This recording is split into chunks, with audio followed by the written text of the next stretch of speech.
Espírito Santo de Deus, nos submetemos à Tua palavra. Queremos sair daqui alimentados, porque ao ouvirmos a Teu respeito, quanto mais o contemplamos, mais nós somos transformados. Gostaria que você hoje colocasse a sua mão na sua cabeça e diga assim: eu declaro que a minha mente é cativa à obediência da palavra de Deus. Diga assim: eu declaro que a minha mente é renovada, fortalecida pelos princípios da palavra de Deus. Diga assim: eu declaro que essa palavra penetrará a minha vida. Se você crê nisso, diga amém. Oh, aleluia! Aleluia, irmãos, eu confesso que hoje eu estou muito empolgado, porque hoje eu irei falar sobre o assunto que mais empolga o meu coração. Olha, eu vou confessar algo para você. Hoje eu vou falar sobre o principal assunto da Bíblia, sobre o principal assunto da palavra de Deus. Irmãos, não existe nada mais poderoso do que isso.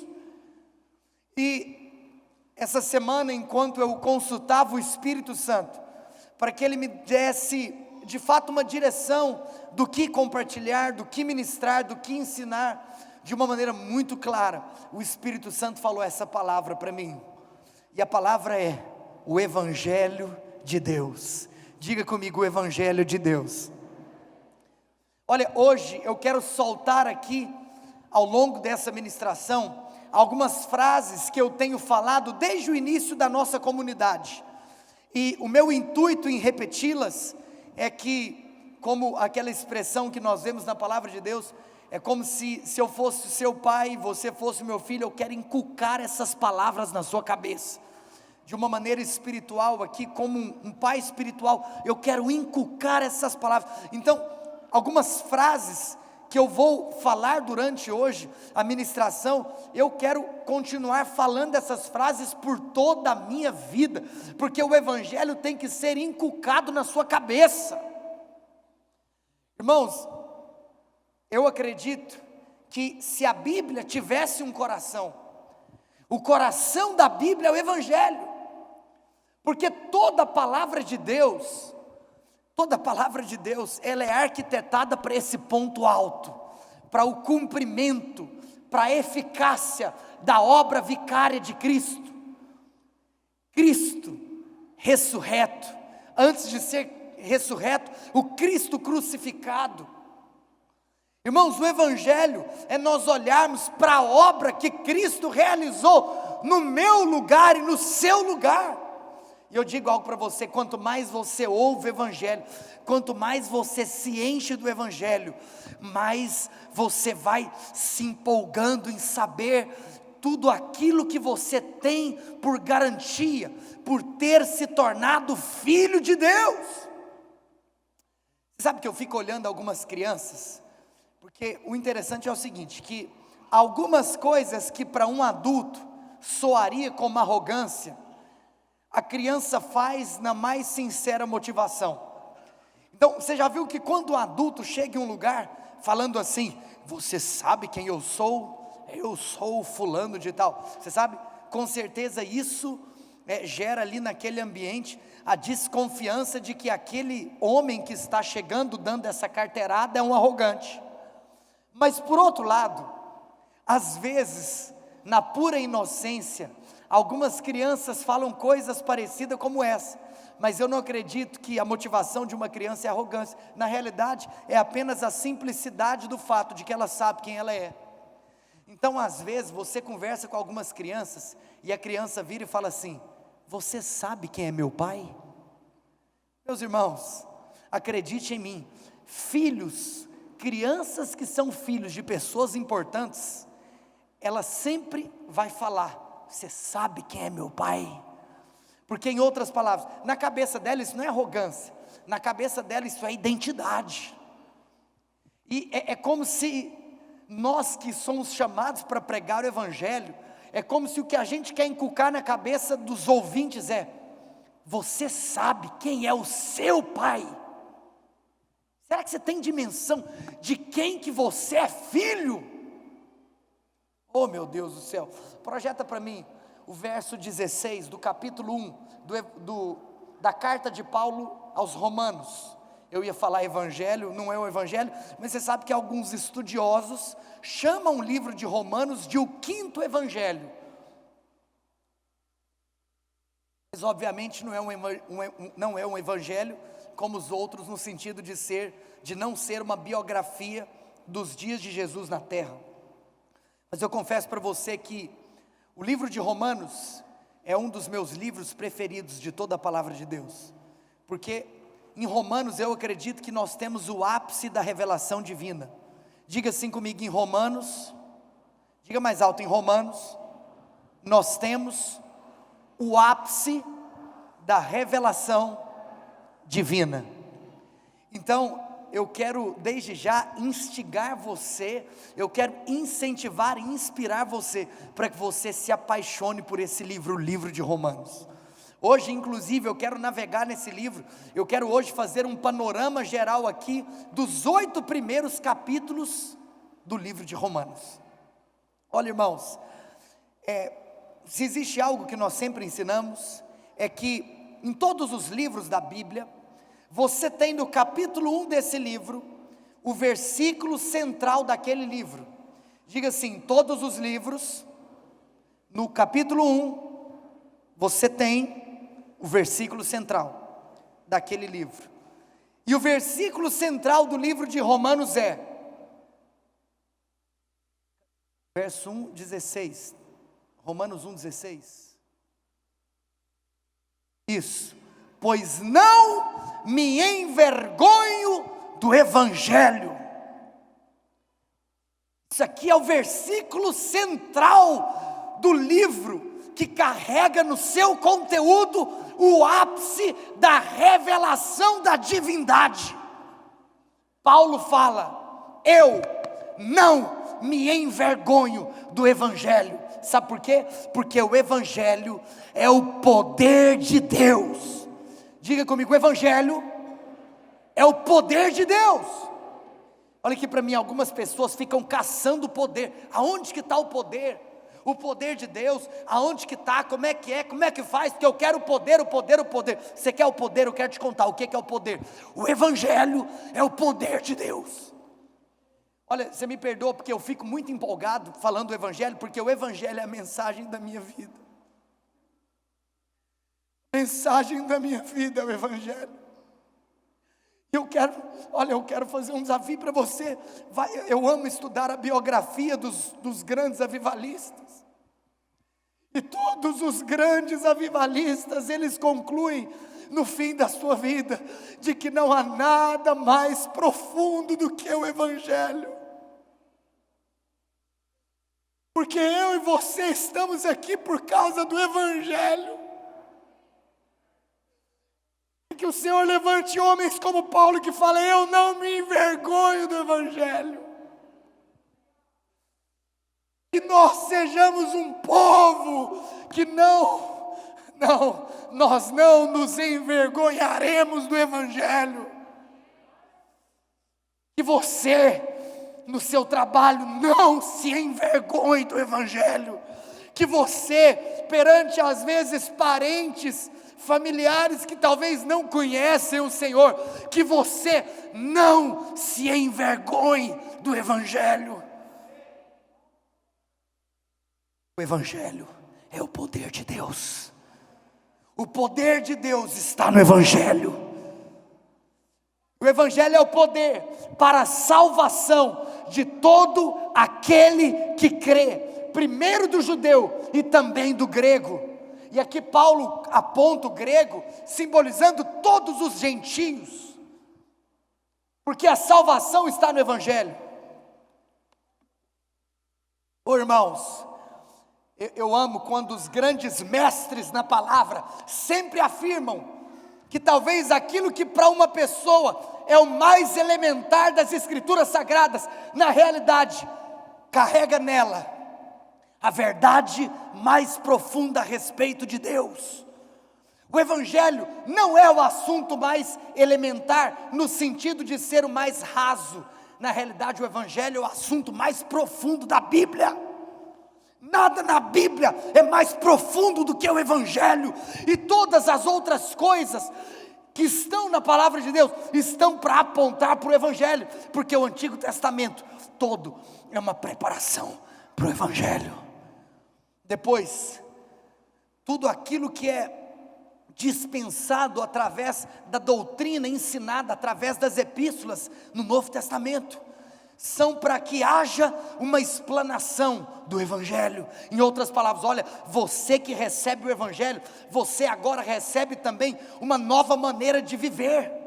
Olha aqui para mim, eu acredito que eu estou pregando aqui para dois tipos de pessoas: pessoas que já conheceram e foram alcançadas pelo Evangelho, e pessoas que estão aqui visitando, e hoje eu quero profetizar que você vai encontrar com o Evangelho de Deus nesse lugar, e nessa noite haverá salvação, nessa noite haverá milagres, nessa noite haverá poder, porque todas as vezes que o Evangelho é pregado, o poder de Deus é liberado sobre um lugar. Se você está aqui doente, você vai sair daqui curado, pelo poder do Evangelho, porque o Evangelho garante a cura. Olha aqui para mim, eu quero inculcar isso na sua cabeça. Quando você recebe o Evangelho, você tem a oportunidade de viver o Evangelho. Se você vive o Evangelho, a maneira como você fala não é mais a mesma. Uma pessoa que recebe o Evangelho, ela não fala da maneira que ela falava antes de recebê-lo. Uma pessoa que recebe o Evangelho, ela não se porta no mundo da maneira que ela se portava antes de receber o Evangelho. Todo o seu cosmo é afetado, a sua vida é afetada, a sua maneira de raciocinar é afetada, porque o Evangelho é o poder de Deus. Olha, deixa eu te contar uma coisa que talvez você não saiba, mas talvez o maior acontecimento da história do cristianismo depois de Cristo foi a Reforma Protestante. A Reforma Protestante é o maior acontecimento da história do cristianismo depois de Cristo. E eu vou te contar uma coisa: Lutero, que foi a peça-chave, a peça fundamental desse avivamento, desse mover, que foi a Reforma Protestante. Deixa eu te contar uma coisa: Lutero abriu nesse versículo, quando Deus começou a falar com ele, tudo aquilo que ele viveu durante a Reforma. Lutero teve um encontro com o livro de Romanos. As escamas de Lutero caíram depois que Lutero estava estudando o livro de Romanos. Lutero, você sabe, ele era uma pessoa de posição dentro da igreja apostólica romana. Mas Lutero falou: tem algo que está errado, porque isso aqui está muito claro. Então você tem as mais de 90 teses afixadas na cidade de Wittenberg, na Alemanha, fruto de um homem que entendeu o Evangelho. Porque se você entende o Evangelho, você não tem que comprar mais uma indulgência. Mas eu não vou aqui falar hoje sobre a Reforma. Depois, outro dia, a gente faz um estudo sobre a Reforma Protestante. Mas o que eu quero te contar é que foi através desse livro, foi através desse versículo, que o Senhor chacoalhou o homem que foi usado por Deus, para que vivesse então o maior mover do cristianismo depois de Cristo. Se Lutero teve um encontro com esse versículo, eu quero que você tenha também, porque eu profetizo que o Senhor vai levantar novos Luteros aqui nessa noite. Eu profetizo que o Senhor vai levantar novos reformadores. Eu profetizo que o Senhor vai levantar novos avivalistas. E talvez você me ouve e está achando que eu estou falando uma frase de efeito para auditório. Você me respeita, meu Deus do céu. Vê lá se eu larguei a minha vida, vê lá se eu larguei a minha projeção profissional. Não preciso de te contar a minha história, eu não precisava estar aqui, eu era herdeiro de outras coisas, mas enfim, o que eu estou te falando é verdade. Eu acredito que você que está me ouvindo, você é escolhido e chamado por Deus para participar de um grande avivamento. Nós não estamos brincando de começar simplesmente mais uma obra. O Senhor está nos chamando para sermos completamente impactados com a mensagem do Evangelho e falar: agora nós vamos espalhar essa mensagem nos 4 cantos da terra, nos 4 cantos dessa cidade, nos 4 cantos dessa nação, nos 4 cantos dessa geração, porque este Evangelho será pregado nos 4 cantos, então virá o fim.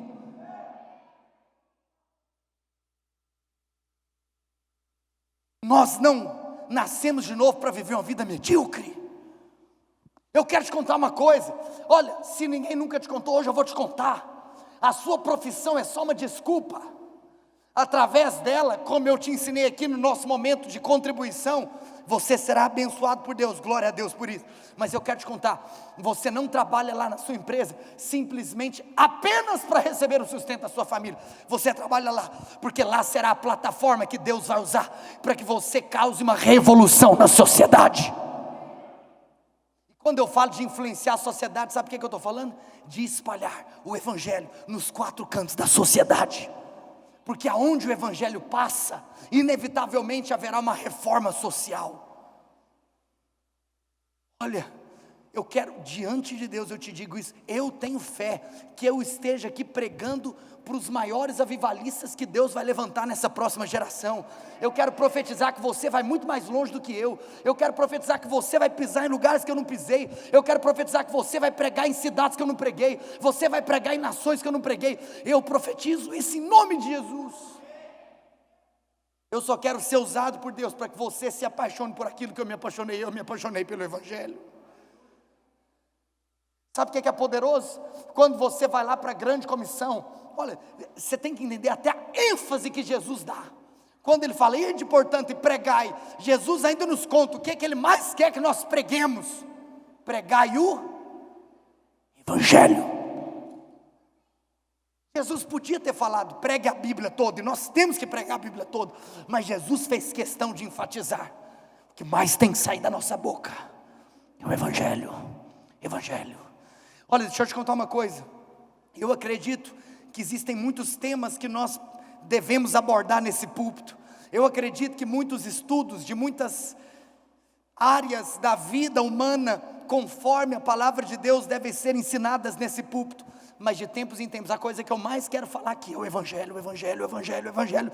Porque aqui é um lugar de você ouvir o Evangelho, não é um lugar de você ouvir uma barganha com Deus, não é um lugar de você ouvir passos naturais que mudam sua vida, é um lugar de você ouvir o Evangelho. Eu não me envergonho do Evangelho. Eu sinto, feche seus olhos onde você está. Eu sinto que talvez existem algumas pessoas aqui que você ainda não teve um encontro com o Evangelho como você deveria ter tido. Mas eu quero profetizar, feche seus olhos. Espírito Santo, eu te peço, papai, ama a revelação do Evangelho sobre essas pessoas. Quem é cheio do Evangelho é cheio de ousadia, é cheio de intrepidez, é cheio de fé. Quero profetizar que você não vai se envergonhar. Você não vai se envergonhar. Fala, Senhor, me dê intrepidez. Fala, Senhor, eu quero anunciar o Evangelho. Fala para Ele. Oh, aleluia, aleluia, aleluia. Oh, aleluia, glória a Deus. Olha aqui para mim, meu irmão. Quando nós falamos o Evangelho, nós estamos dando a glória devida ao Cordeiro. Quando o Evangelho é anunciado, o Cordeiro é glorificado. Glória ao Cordeiro, glória ao Cristo crucificado, glória ao Cristo ressurreto, é a glória do Evangelho. O Evangelho, ele mudou a história. Você já ouviu isso 1 milhão de vezes, porque isso é verdade. Hoje a maneira como nós datamos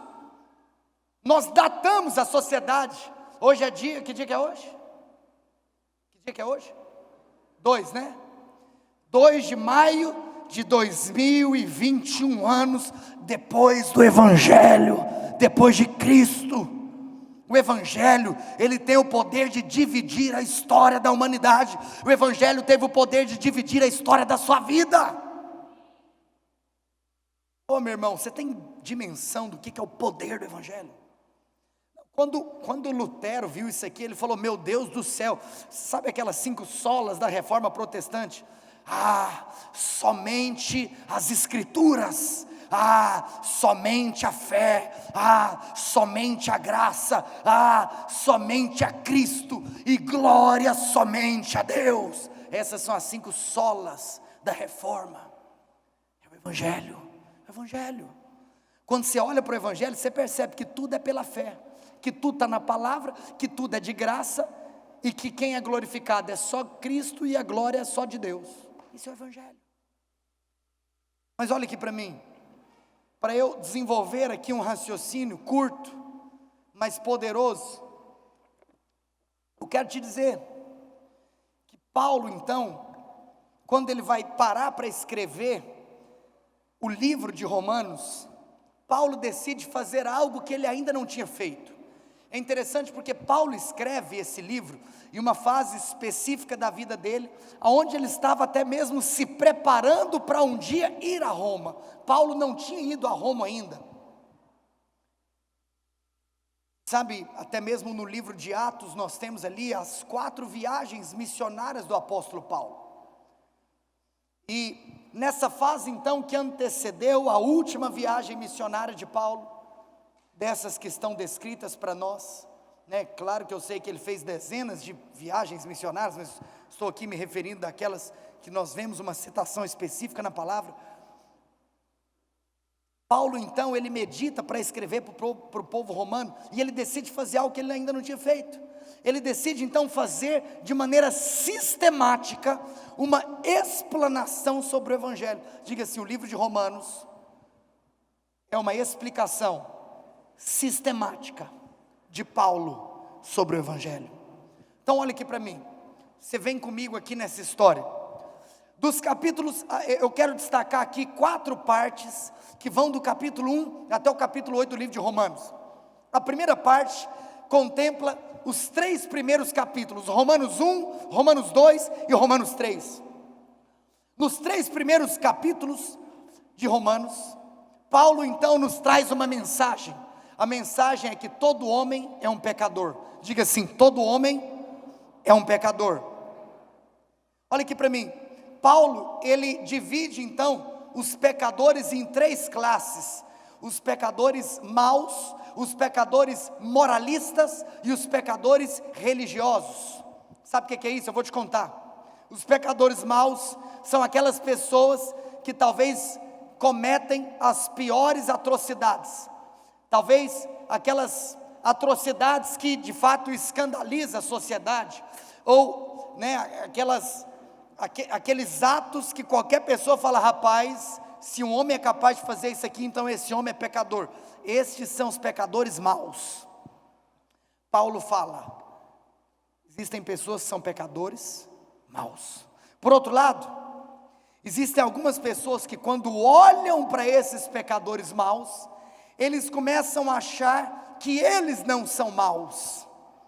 E aí Paulo fala: se você olha para esses pecadores maus, e você não acha que você faz parte desse time, então eu quero te contar, você é um pecador moralista. O que é um pecador moralista? É aquele cara que ele tem uma aparência de prezar pela moral social, mas na realidade ele é sim um pecador, porque ele acha que ele é bom o suficiente para não ser colocado do lado daqueles que são maus. Estes são os pecadores moralistas. E por outro lado, Paulo ainda fala, e o pior de tudo é que existe ainda alguns homens que pecam em nome de Deus. Existem pessoas que no nome de Deus cometem pecados. Sabe o que Paulo fala? Esses são os pecadores religiosos.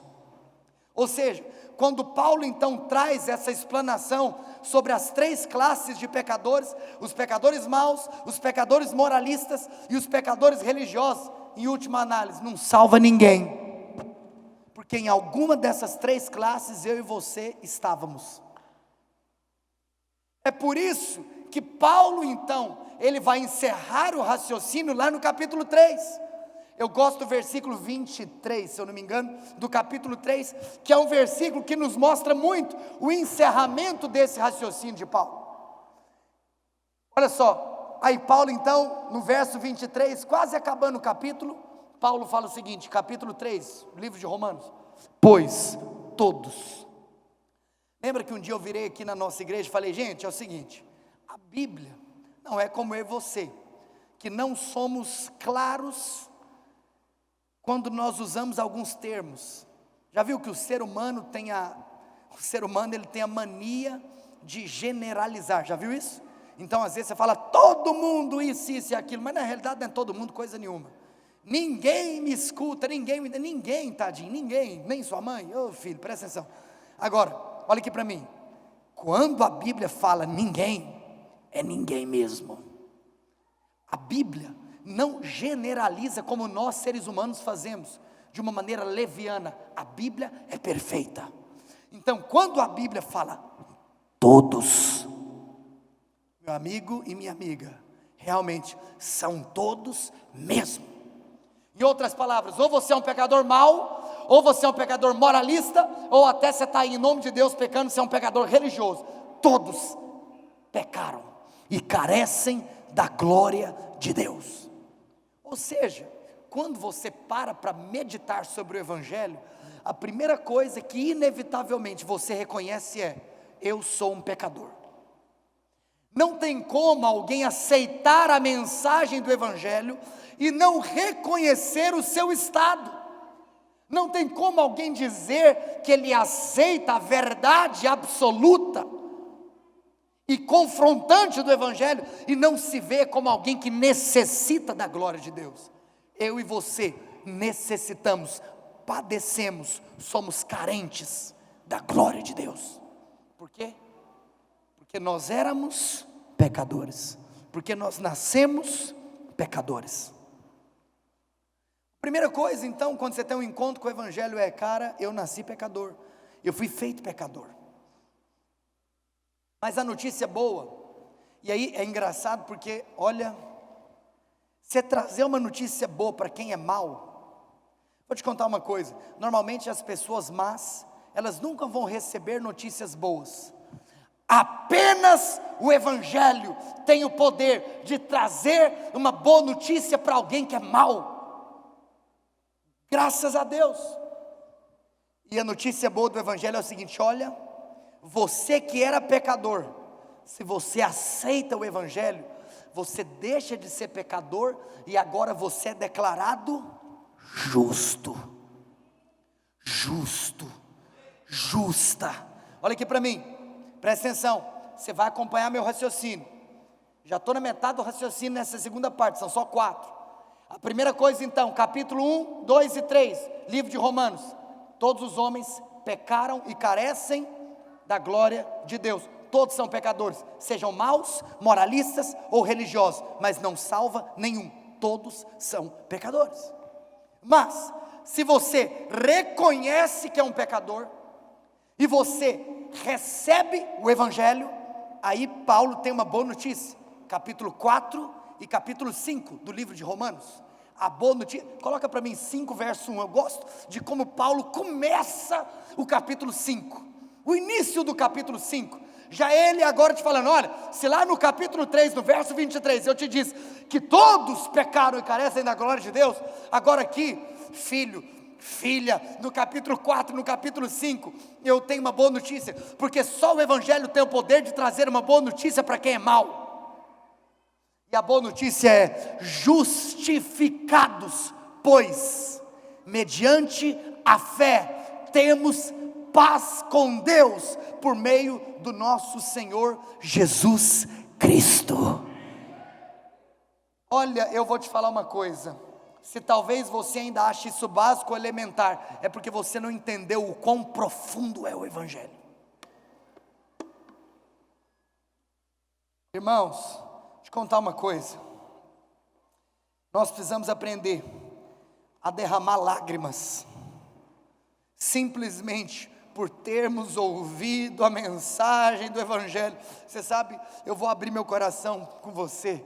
Eu sonho E isso é porque eu acredito que o Senhor vai trabalhando no meu coração e no seu coração. Mas eu sonho em nós como igreja finalizarmos uma reunião onde o Evangelho é pregado, e nós finalizemos a reunião prostrados em pranto, prostrados em tamanho constrangimento de quanto fomos agraciados e amados e perdoados e escolhidos, porque nós éramos pecadores. Nós éramos os últimos da fila do merecimento, mas mesmo assim, eu e você recebemos uma notícia. Como que alguém tão mal como eu, como que alguém tão mal quanto você, recebe essa notícia, que agora nós somos justos, que nós temos, festival de água, não precisa disso de água não, tá bom aqui, tá bom, obrigado. Olha aqui para mim, é muito poderoso. Como que a gente recebe essa notícia? Que nós somos justos, que nós temos paz com Deus. Fala assim, do capítulo 1 ao 3, diga todo mundo, capítulo 1 ao 3, o reconhecimento que somos pecadores. Fala assim, capítulos 4 e 5, a boa notícia, que somos justificados, mediante a fé em Cristo Jesus. Por isso que, por exemplo, eu estou aqui citando o capítulo 5, verso 1. Se você voltar, não precisa abrir, no capítulo 4. No capítulo 4, Paulo, ele cita dois personagens muito conhecidos do Antigo Testamento. Romanos capítulo 4, Paulo fala acerca de Abraão. Você lembra o que Paulo falou a Abraão? Que Abraão foi feito justo. Por quê? Porque ele creu, pelo ato de crer. Paulo fala o seguinte: pelo ato de crer, ou seja, pela fé, a justiça de Deus foi imputada em Abraão. Essa é a definição de Paulo. Porque Abraão creu, isso lhe foi imputado como justiça. A fé no Evangelho te declara justo. Depois, além de falar de Abraão, no capítulo 4, Paulo também fala, do segundo personagem, eu acho que junto com Abraão, mais famoso do Antigo Testamento, Davi. E Paulo fala, e eu gosto daquela citação de um salmo que Davi escreveu, que bem-aventurados são aqueles que neles não se achou iniquidade. Por quê? Porque quando você é perdoado, você agora não se acha mais em você iniquidade, e se não se acha mais em você iniquidade, você é feliz, você é bem-aventurado. A melhor notícia para alguém é você receber a notícia: olha, eu não acho mais iniquidade em você. É por isso que você pode viver em paz, porque todas as vezes que você está com um sentimento de débito, tudo que você não fica é em paz. É simples, se eu perguntar aqui, levanta a mão quem está devendo alguém, me conta se você não lembra disso todo dia. Tem coisa pior do que isso? Mas se você recebe a notícia de que você não deve ninguém, você dorme em paz. Olha, irmãos, eu estou desenvolvendo esse raciocínio para você ter clareza de algo poderoso que o Senhor fez e fará na sua vida. Depois do capítulo 1 ao 3, você é declarado pecador. No capítulo 4, no capítulo 5, então, você descobre que se você crê no Evangelho, você que era pecador agora é feito justa.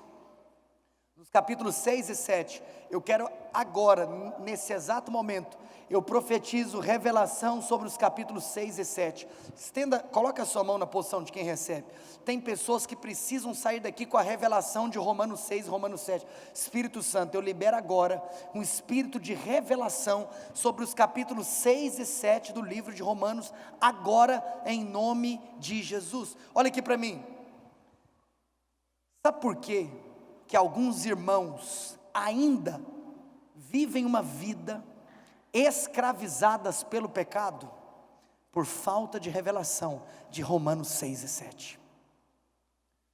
Talvez você fale para mim: pastor, eu preciso de ajuda, existem alguns pecados que eu não sei como vencer. Filho, eu quero te passar aqui uma receita espiritual. Vai meditar em Romanos 6 e Romanos 7. Sabe o que Paulo nos conta em Romanos 6, Romanos 7, que aquele que do 1 ao 3 era pecador, agora ele foi crucificado com Cristo. Ei, você aí que era pecador, a notícia que eu tenho para você é que o pecador que você era morreu.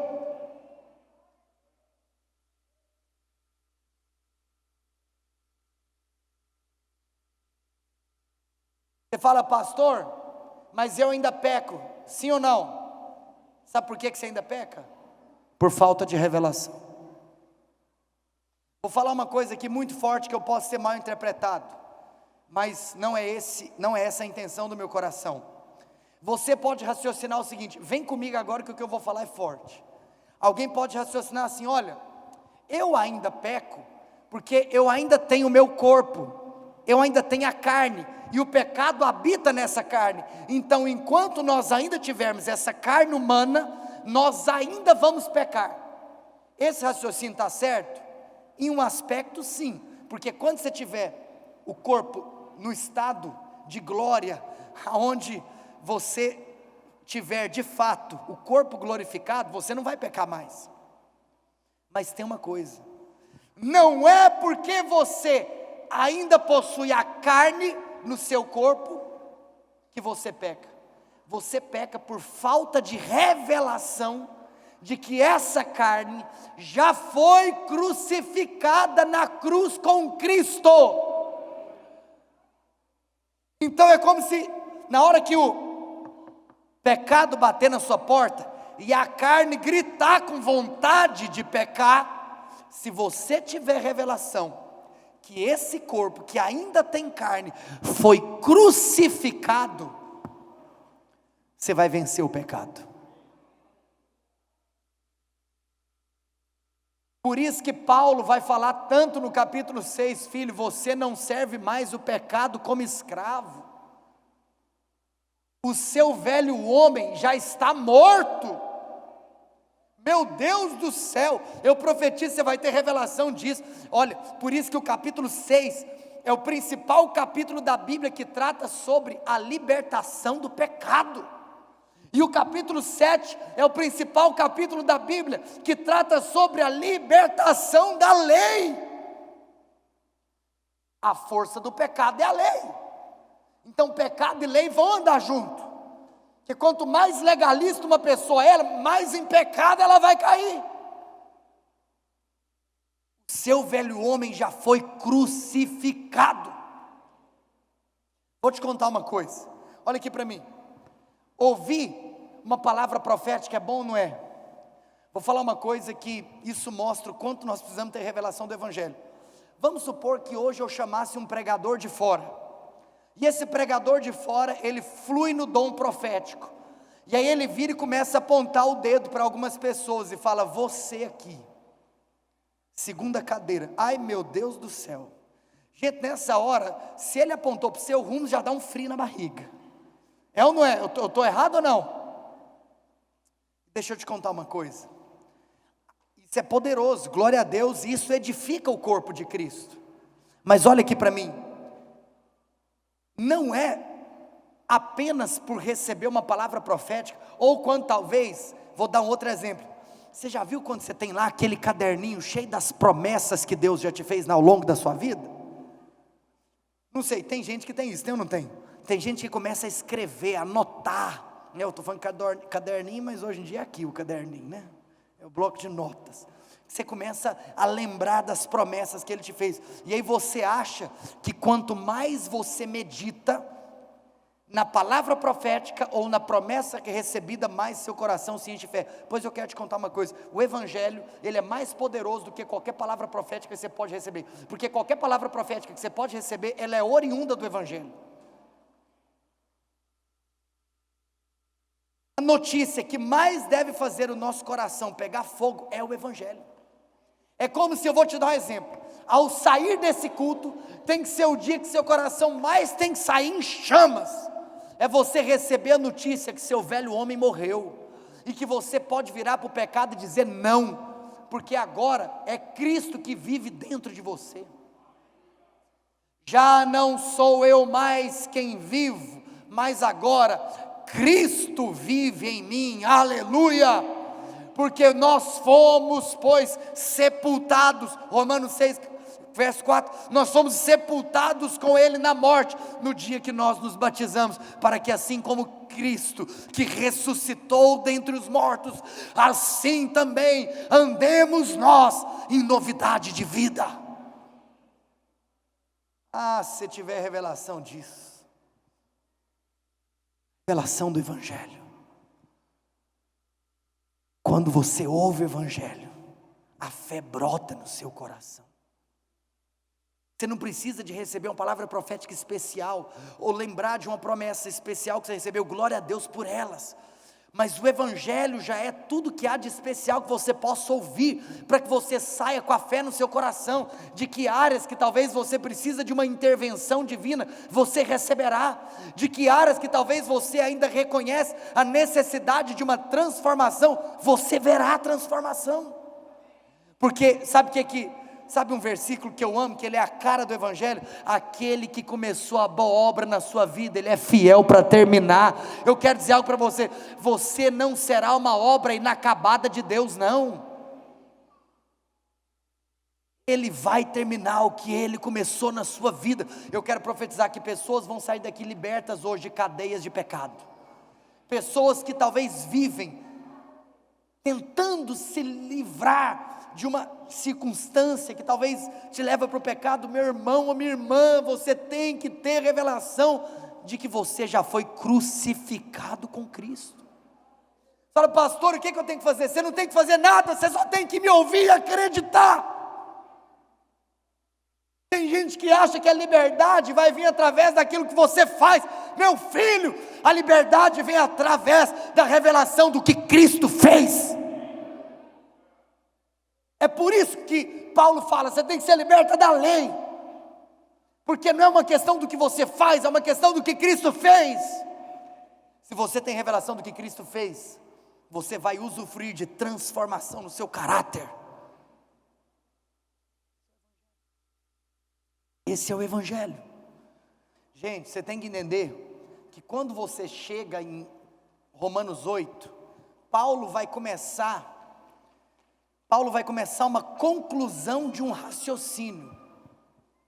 Você que ouviu tudo isso, agora pois, eu tenho uma notícia para você. A notícia que eu tenho para você é: já nenhuma condenação há para aqueles que estão em Cristo Jesus. E o verso 2 continua dizendo: porque a lei do Espírito da vida em Cristo Jesus te livrou da lei do pecado e da morte. No capítulo 8 nós temos a quarta e última parte da metade do livro de Romanos, que é uma vida ressurreta. Você que está ouvindo o Evangelho, você vai sair daqui com a plena e total revelação de alguém que vive uma vida ressurreta em Cristo. Olha aqui para mim, quem vive uma vida ressurreta, ele entende que a lei do Espírito e da vida já te livrou da lei do pecado e da morte. Sabe o que você é? Vou te contar o que você é. Você é um avião. Fala assim: eu sou um avião. Por quê, pastor? Sabe por que você é um avião? Deixa eu te fazer uma pergunta. Hoje quando eu pensei nessa analogia, eu confesso para você que eu abri o Google hoje, e eu comecei a fazer uma pesquisa. Eu coloquei assim no Google: por que um avião consegue voar? Você há de concordar comigo que quando o avião está no céu, todas as leis do universo continuam existindo, sim ou não?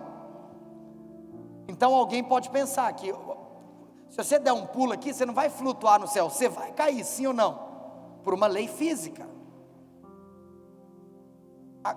Você sabe, existe a lei da gravidade, meu amigo. Você não vai conseguir voar. Mas por que o avião consegue voar? Porque quando a turbina do avião está ligada,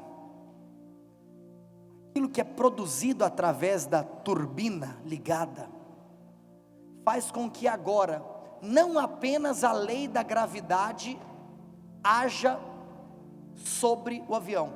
Agora existe uma outra lei, que é a lei da propulsão aerodinâmica.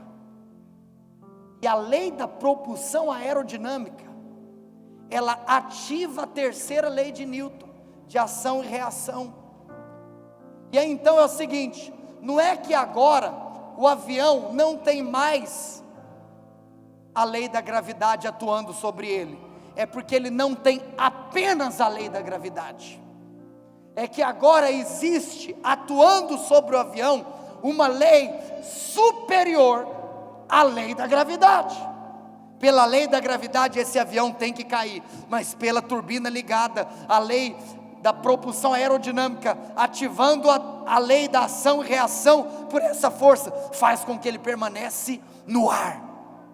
Olha aqui para mim, quando você entender que agora você vive uma vida ressurreta, você ainda tem o pecado habitando aqui na sua carne, a lei do pecado ainda mora aqui na carne, mas aí você entende que agora tem uma lei superior à lei do pecado e à lei da morte, que é a lei do Espírito.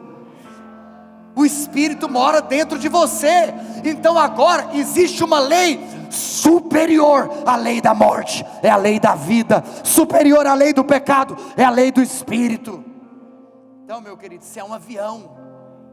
O pecado está aqui, está, mas não está apenas o pecado, o Espírito está também.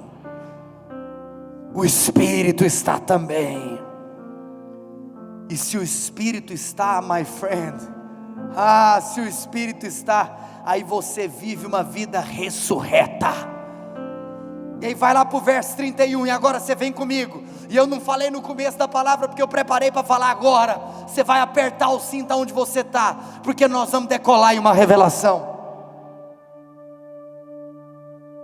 Paulo, no capítulo 8, no verso 31, ele vai se preparar para encerrar a metade do livro. Foi isso que Lutero leu, que mexeu com ele. Foi isso que Lutero leu, que ativou o desejo de viver algo sobrenatural, que ninguém estava vivendo ainda. O que diremos, pois, à vista dessas coisas? Paulo te faz uma pergunta, e agora? Depois que você descobriu, que você reconheceu que era pecador, mas que por intermédio do Evangelho, você foi feito justo. E além de ser feito justo, você tem revelação que o seu velho homem está crucificado, e que agora tem uma lei maior do que a lei da morte que atua sobre você, uma lei maior do que a lei do pecado que atua sobre você, é a lei do Espírito da vida. Que diremos, pois, à vista dessas coisas? Qual coisas? Eu tenho uma pergunta para você, qual coisa? A coisa, Paulo está falando, que eu acabei de te contar, cidadão, o Evangelho.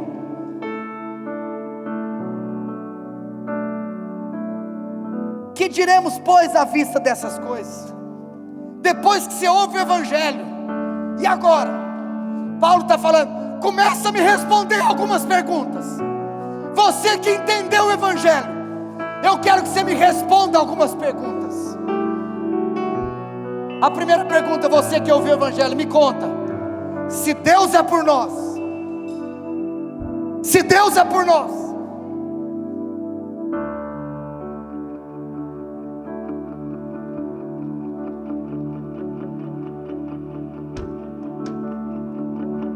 eu quero que você saia daqui tendo entendido isso. Se você entende o Evangelho, você agora, lembra do começo da pregação? Você é igual aquele menininho que vai virar para o amiguinho e vai falar assim: você sabe de quem que eu sou filho? Você sabe quem que é meu pai? Se Ele, o glorioso, o todo-poderoso, é por você, quem será contra você? Eu lembro de um dia nós estávamos lá no Oliveiras Place, eu virei para vocês e falei assim: cara, nós precisamos aprender com os judeus, porque os judeus sabem quem eles são, os judeus sabem quem é o pai deles. É por isso que os judeus dominam a tecnologia, a ciência, o mercado financeiro. É por isso que os judeus dominam a quantidade de prêmios nobres que existem. Por que que eles dominam tudo? Porque eles sabem quem é o pai deles. O judeu sabe quem ele é. Igreja, você precisa descobrir quem você é. Eu falei para você lá no Oliveiras Place que no dia que Deus teve uma conversa com Abraão, Deus falou assim: Abraão, você vai olhar para dois lugares. Você vai olhar para a areia da praia. Sabe por que eu acredito que Deus mandou Abraão olhar para a areia da praia?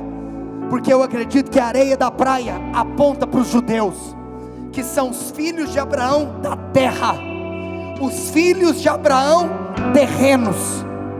Mas naquele dia Deus virou e falou assim: Abraão, você olhou para a areia da terra, agora olha para cima, Abraão, e olha para as estrelas do céu. Olha aqui para mim. Sabe por que o Senhor mandou Abraão olhar para dois lugares? Porque a areia da terra aponta para os judeus, mas as estrelas do céu apontam para outros filhos de Abraão. Sabe para quem? Para mim e para você, a igreja de Cristo, que recebeu o Evangelho de Deus. Meu Deus, meu Deus, meu Deus.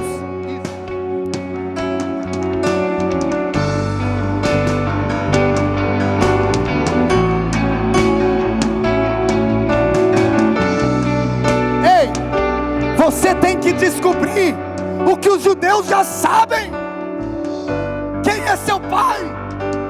Ei, o que diremos, pois, à vista dessas coisas? Você que ouviu o Evangelho, o que você vai me responder agora? Se Deus é por você, quem será louco? Quem será doente de ser contra você? Porque se alguém arrumar um problema com você, ele está arrumando um problema com seu pai, porque você é filho de Deus. Olha aqui para mim. O Filho de Deus, o Filho de Deus desceu para a terra. E o que é o Evangelho? Vem comigo. O Evangelho, olha aqui para mim, é a divindade se fazer humanidade. O que é o Evangelho? É a divindade se fazer humanidade. O Evangelho é o Filho de Deus, o Criador dos céus e da terra, e de tudo que há acima e debaixo da terra, aquele que segura o universo todo com a palma da sua mão. É Ele vir e flutuar no ventre de uma virgem. É Ele se rebaixar desse nível. Olha aqui para mim.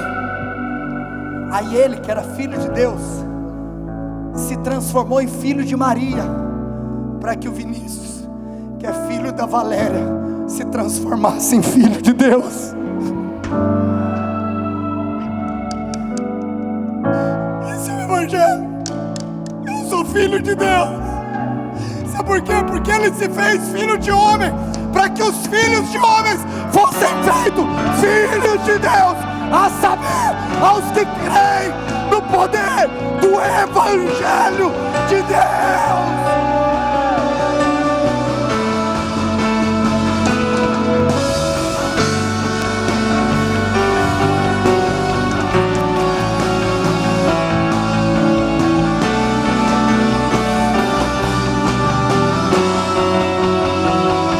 Que diremos, pois, à vista dessas coisas? Se Deus é por nós, quem será contra nós?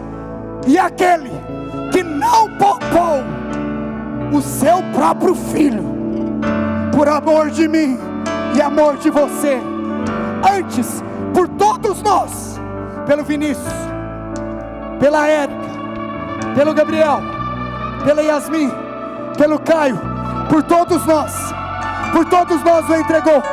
Porventura não nos dará graciosamente com Ele todas as coisas?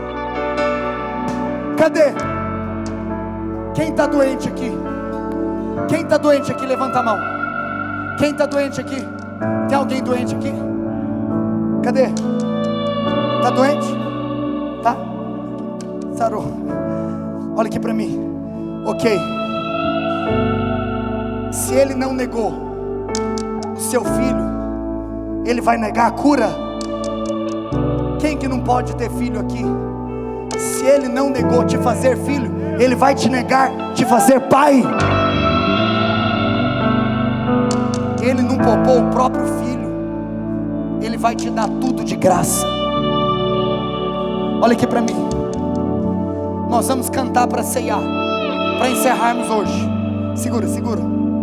Mas olha aqui para mim, você tem que entender uma coisa. Essa semana eu ouvi uma frase que me marcou. Você sabe por que o Evangelho? Você sabe por que o Evangelho é o maior acontecimento da história? Você sabe por que Cristo pendurado no madeiro é a morte que dividiu a história? Alguém pode pensar, já sei, porque a morte de cruz é a morte mais terrível. Não.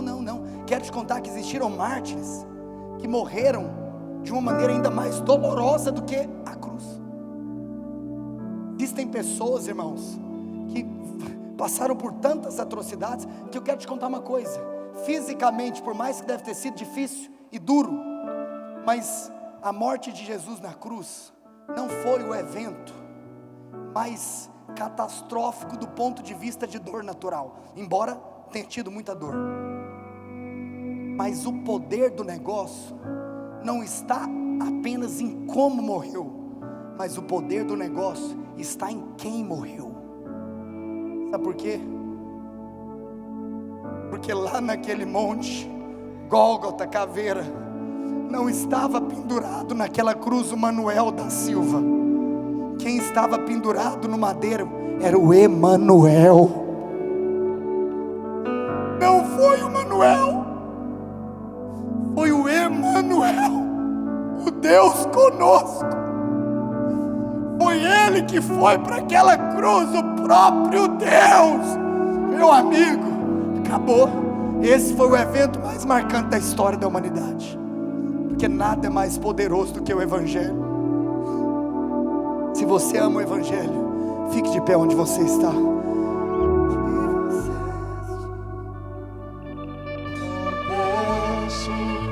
A tumba vazia agora está, o céu te ama.